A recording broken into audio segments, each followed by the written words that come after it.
누가복음에서는 핵심 단어가 뭐였을까요? 누구든지 나를 따라오라는 거죠. 요한복음 우리 8절 한 절만 읽었지만 계속 본 것처럼 거하라. 따라와서 거하라. 그리고 마태복음에서는 가라. 이 순서를 잊어버리면 안 돼요. 막 처음부터 막 가려고 하지 마시고 먼저 주님을 따라와야지. 자기를 부인하고 주님을 따라오고 예수님 안에 거하고, 그래서 마음껏 평안과 기쁨을 누린 다음에 그 만족함을 가지고 전하지 않고는 견딜 수 없어서 달려나가 복음을 전하고 제자 삼는 것, 그것이 이제 순서인 거죠. 자, 오늘 제목은 제자의 진짜 열매는 또 다른 제자입니다. 제자의 진짜 열매는 또 다른 제자입니다. 우리 첫 시간에 사과나무의 진정한 열매는 뭐라 그랬죠? 또 다른 사과나무다. 열매를 많이 맺는 게 아니에요. 그러니까 우리 마찬가지로 우리 제자가 성품이 변하고 가는 것도 중요하지만 더 나아가서 또 다른 제자를 만들어서 그 제자가 또 다른 제자를 삼는, 그것이 하나님께서 원하시는 뜻이죠. 자, 그런 의미에서 이제 한번 밑빠진 퀴즈를 해야죠. 퀴즈. 이 밑빠진 독, 밑이 깨진 독에다가 물을 채우는 방법 아시나요? 한번 보여주죠.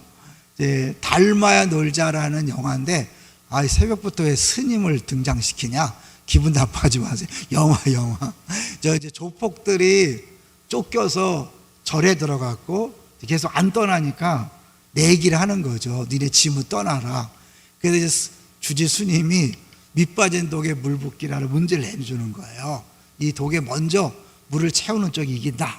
두 번째 보여주세요. 근데 첫 번째 시도로 이제 고무신을 이용해서 깨진 독을 막아보지만 안 되죠. 그 다음에요, 높아져서 이렇게 하고 별거 다 해보죠. 안 됐어요. 이제 마지막에 그 두목이 머리를 써서 아예 항아리를 들어서 연못에 던져라. 어떻게 했을까요? 꽉 찬 거죠. 이제 저 밑에 거는 우리 오간사님이 써놓은 거예요. 제가 쓴 게 아니라 구멍 난 거.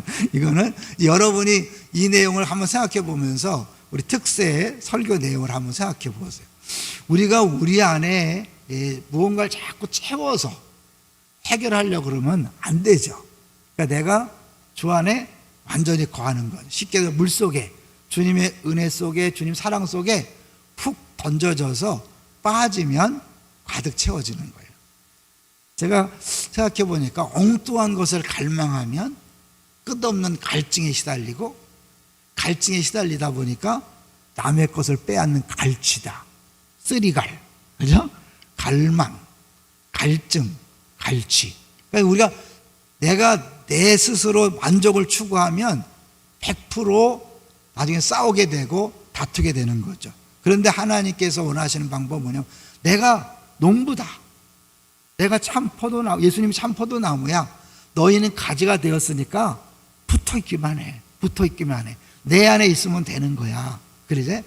이제 그래서 우리 첫 번째 박스를 한번 볼 텐데요. 첫 번째 박스를 한번 보여주세요. 한번 읽어주세요. 맥스 루케도는 예수님처럼이란 책에서 하나님을 위해 일하기를 그만두고 하나님과 함께 일하기를 시작하라고 했습니다. 오래도록 나는 하나님을 후덕한 사장으로 나 자신은 충직한 영업사원쯤으로 생각했다. 하나님은 하나님대로 사무실에 계시고 나한테는 내 영업 영역이 있었다. 나는 얼마든지 원하는 대로 그분을 방문할 수 있었다. 급할 때는 전화 한 통, 이메일 한 장으로 만날 수 있었다. 사장님, 하나님은 나를 격려해 주시고 밀어주셨으나 영업사원인 나와 함께 동행하지는 않으셨다. 적어도 내게 사장님인 하나님은 그런 분이었다. 그러나 어느 날 고린도후서 6장 1절을 읽게 되었다. 우리는 하나님과 함께 일하는 자, 동역자이다. 나는 충격을 받았다. 내가 하나님과 함께 일한다고? 나는 함께하는 말에 주목하였다. 그날부터 하나님에 대한 발상의 전환을 이루게 되었다. 우리가 신앙생활을 잘 못하는 이유가 뭐냐면, 내가 하고 하나님은 도와주는 분. 내가 기도하면 은혜 주시고, 기도하면 힘 주시고, 기도하면 돈 주셔서 내가 일한다고 생각해요. 성경은 내가 하는 게 아니라 함께 하는데, 함께 하면 누가 더 힘을 쓸까요? 당연히 예수님이죠. 내 멍에를 메고 내게 배우라. 2마리의 소에다 멍에를 씌우는데 새끼 소가 힘 쓰는 게 아니에요. 어미 소가 힘을 다 쓰고 새끼 소는 그냥 따라만 가면 되는 거예요. 나를 따라오라는 것, 네가 뭘 하는 게 아니다. 나를 따라오면 된다. 나를 전적으로 믿고 따라오면 내가 다 한다. 그런 거죠. 그러면 혼자 하시지 뭘 따라오라 그래요? 하면서 성취감 있는 거죠. 아, 내가 이걸 했어. 근데 내가 한 게 아니라 주님이 한 거죠. 하나님은 그 기쁨을 우리에게 주시려고 그렇게 하는 거죠. 이제 사람들은 이제 이런 표현을 쓴다 그래요. 나는 도저히 변화될 수 없다. 걱정 많은 건 내 천성이야.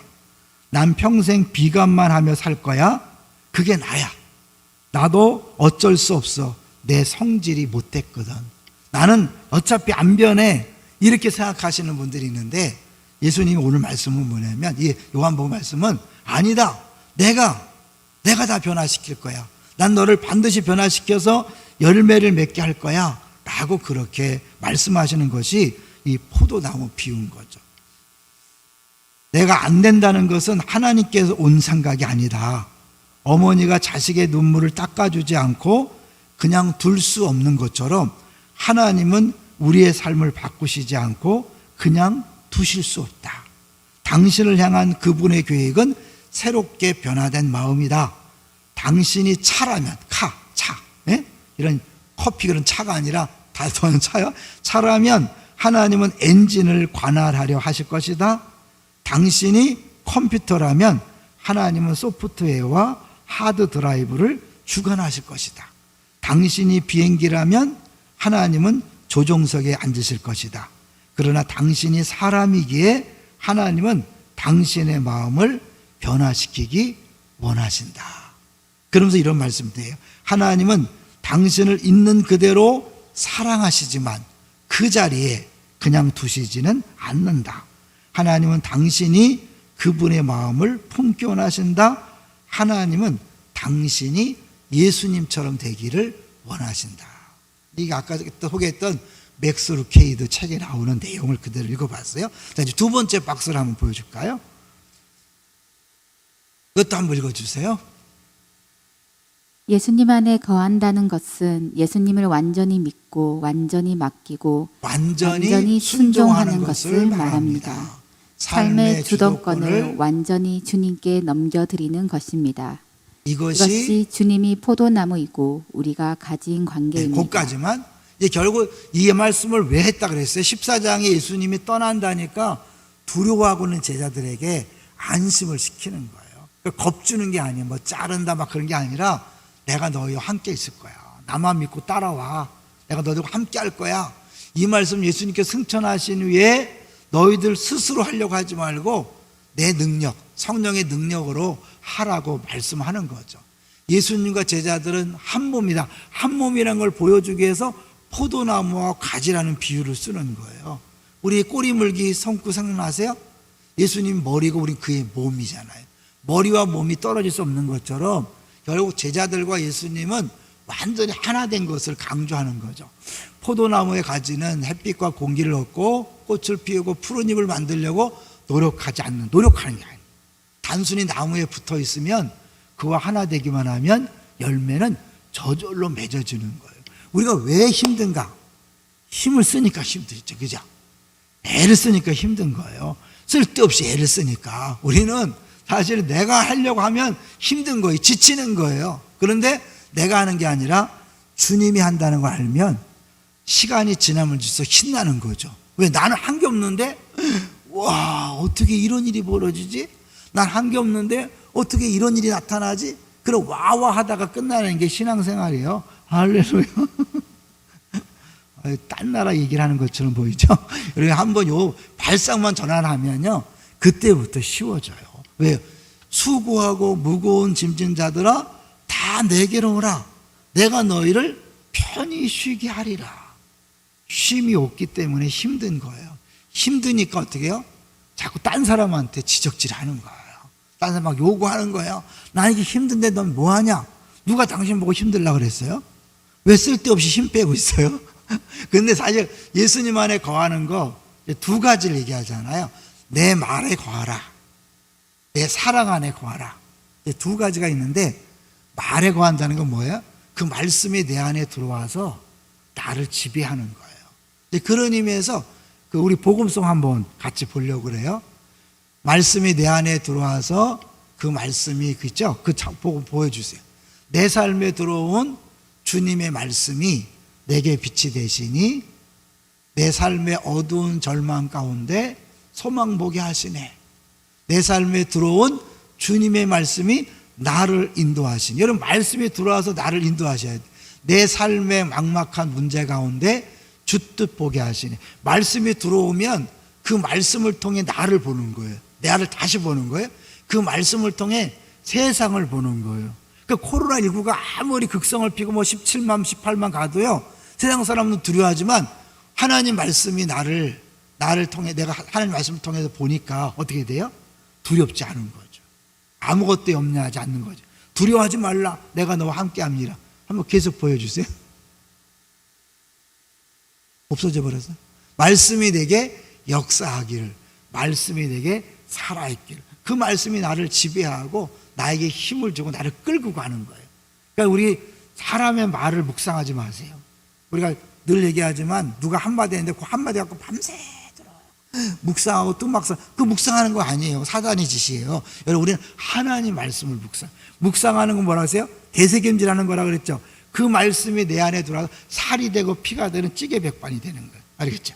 그 말씀이 내 삶의 일부가 되어서 그 말씀이 내 삶이 되는 거예요. 그게 말씀 안에 거하는 거예요. 말씀이 또 내 안에서 거하는 것이고, 그 다음에는요, 사랑 안에 거한다는 게 뭘까요? 여러분? 우리가 사랑 안에 거한다.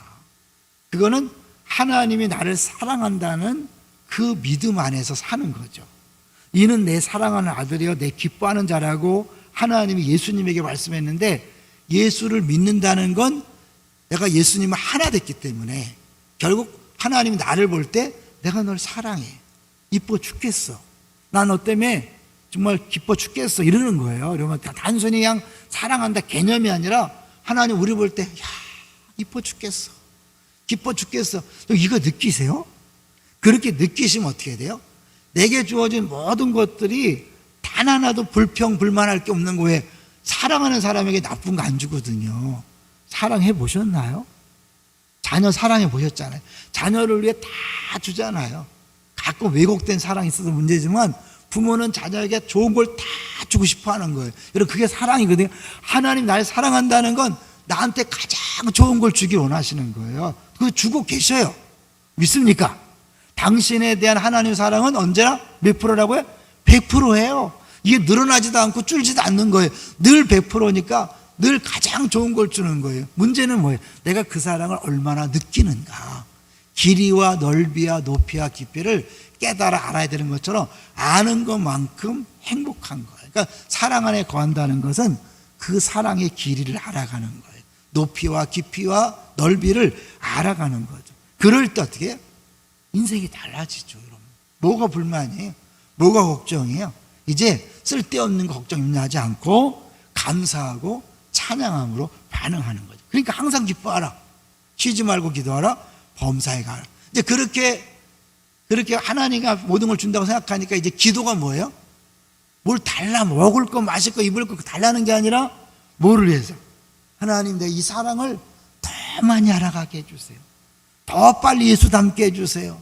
이제 내가 정말 예수를 닮아서 내가 만나는 모든 사람들에게 예수님을 보여주게 해주세요. 그리고 어떻게 해요?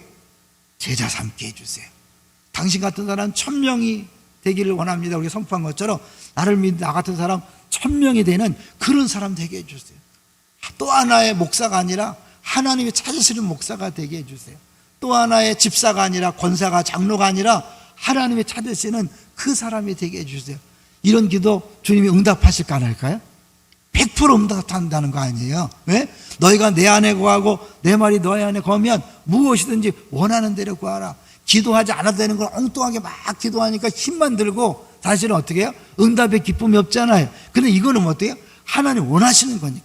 열매를 원하시잖아요. 변화를 원하시잖아요. 제자 삼는 걸 원하시잖아요. 이걸 기도하는 거예요. 그걸 기도할 때마다 기쁘지 않아요. 가인과 아벨이 제사를 받았을 때 아벨이 전 받으니까 아벨은 신났고 가인은 어떻게 성질 빡빡 냈잖아요.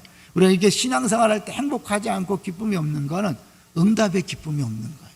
하나님 받으심의 기쁨이 없는 거예요. 엉뚱한 걸 기도하니까. 진짜 하나님 앞에 기도하는데 여러분 내가 막 먹을 거 마실 거 이거 안 오면 기도할 게 없지 않느냐? 아니에요. 정말 기도할 게 얼마나 많은데요. 세 번째 보여주세요. 세 번째 박스. 하나님은 당신을 소유하는 것으로 양이 차지 않으신다. 당신을 바꾸기 원하신다. 안락기자와 냉장고만 있는데 우리는 족할지 모르지만 하나님 어떻게? 왕이신 하나님이 거하시는 궁전으로 만들기 원하는 거죠. 우리 그런 초소로 만들기 전까지는 만족하지 않으시는 거죠. 어머니가 자식의 눈물을 닦아주지 않고 그냥 둘 수 없는 것처럼 하나님은 우리를 향해서 늘 새롭게 우리를 만들기 원하시는 거죠. 아까 했던 것처럼 같이 한번 읽어볼게요. 하나님은 당신을 시작. 하나님은 당신을 있는 그대로 사랑하지만 그 자리에 그냥 두시지는 않는다. 하나님은 당신이 그분의 마음을 품기 원하신다.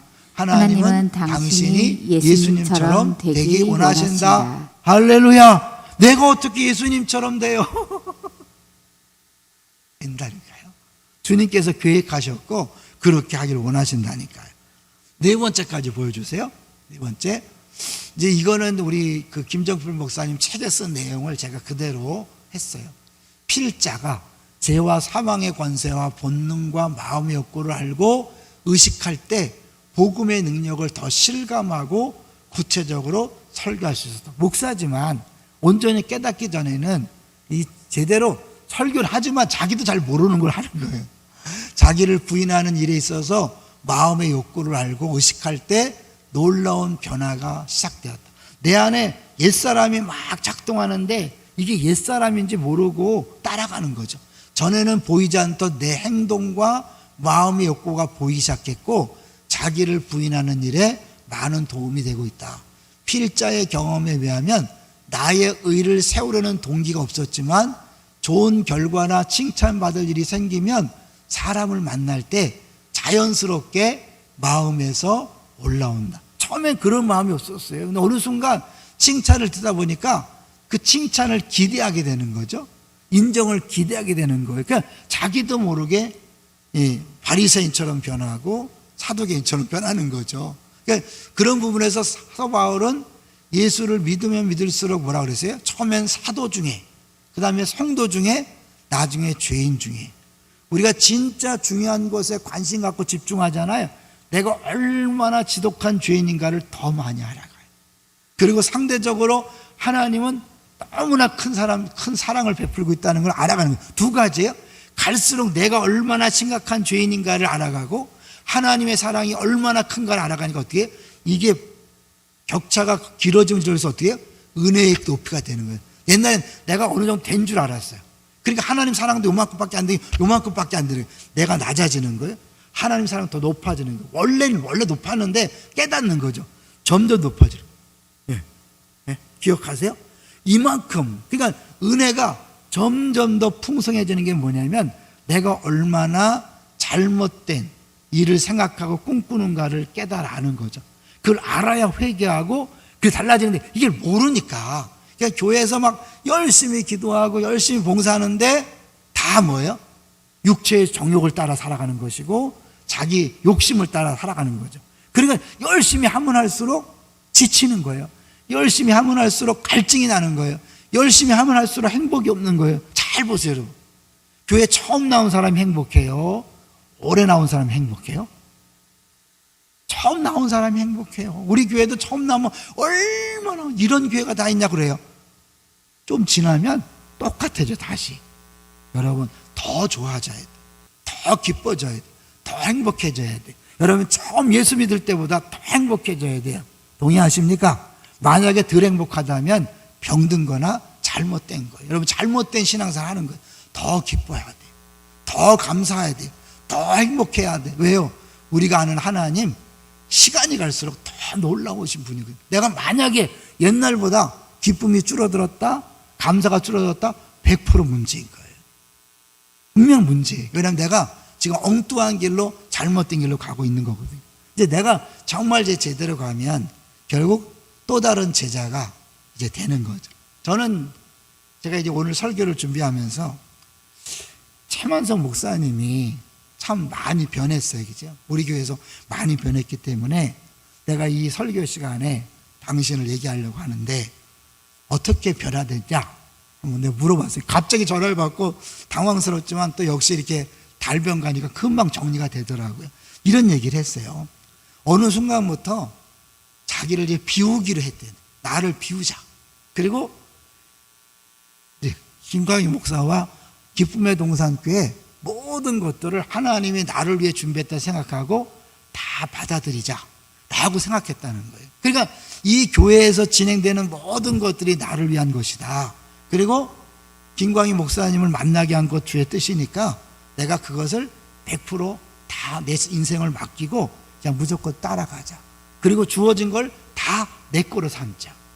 그러니까 자기도 모르게 자기 원래 주어진 스타일대로 목회하고 설교하면서 풍성했다는 거죠.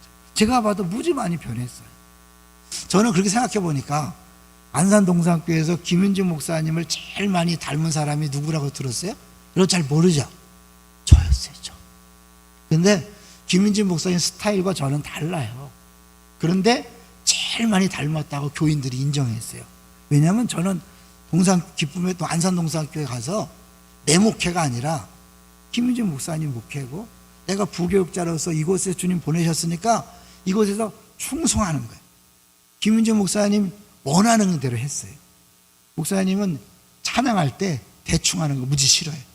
하다못해 고요한 밤 낮에 고요한 밤. 어떤 목사님 전혀 고요하지가 않대. 왜냐하면 뭐든 열심히 해야 돼요. 막 해야 되고 설교 시간에 딴짓하면 무지 싫어하세요. 그런 이제 목사나 뭐가 딴짓하잖아요. 흥분해갖고 또 막 설교가 빤들어가는 거 막 난리죠. 근데 그 정도로 막 집중해야 되고 열심을 해야 되고 그러기 때문에 그거에 맞춰 가다 보니까 아직 힘은 좀 들었어요. 그런데 똑같아졌다. 제일 닮았다고 했어요. 제가 지금 똑같이 못하거든요.